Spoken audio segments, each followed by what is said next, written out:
এরপর আরেকটা দুঃখের বিষয়, আমাদের 2024-25 অর্থবর্ষের মধ্যে আমাদের চাইল্ড ওয়েলফেয়ার কমিটি 365 গুমটি ডিস্ট্রিক্টের মধ্যে 365 দেওয়া হয়েছে।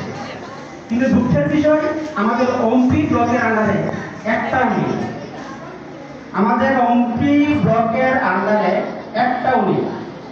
তো অম্পি ব্লকের মধ্যে কি এমন কোনো বাচ্চা ছিল না, বা এমন কোনো কি বাচ্চা নেই যে ফ্যামিলির আর্থিক অবস্থা খুবই দুর্বল, বা ফ্যামিলির মা আছে বাবা নেই, খুবই মা বাবা থাকলেও ইনক্যাপাসিটেড প্যারেন্টস, এরকম কেউ নেই?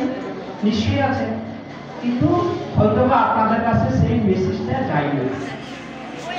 আজকে যারা উপস্থিত আছেন, আমরা একটাই অনুরোধ করব, সেই মেসেজটা যাবে সমাজের প্রত্যেকটি মানুষের বলে যায়, কোনো বাচ্চা যাবে তার প্রাপ্য থেকে বঞ্চিত না হয়। এই ধরনের শিশু যারা আছে, অসহায় নিপীড়িত বঞ্চিত শিশু যারা আছে, লাঞ্ছিত শিশু যারা আছে, তারা যাতে এই প্রকার সুযোগ থেকে যাতে কোনো প্রকার বঞ্চিত না হয়।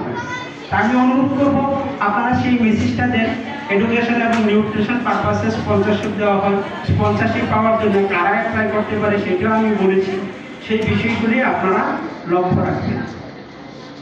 এরপর দেখা গেল যে কোনো শিশু আছে যে 12-13 বছর বয়স হলো, অনেক ক্ষেত্রে মা বাবা সাংসারিক অভাব অনটনের কারণে দেখা গেল শিশুটাকে চাইল্ড লেবার হিসেবে নিযুক্ত করছে। মেয়েদের ক্ষেত্রে দেখা গেল অন্য একটা বাড়িতে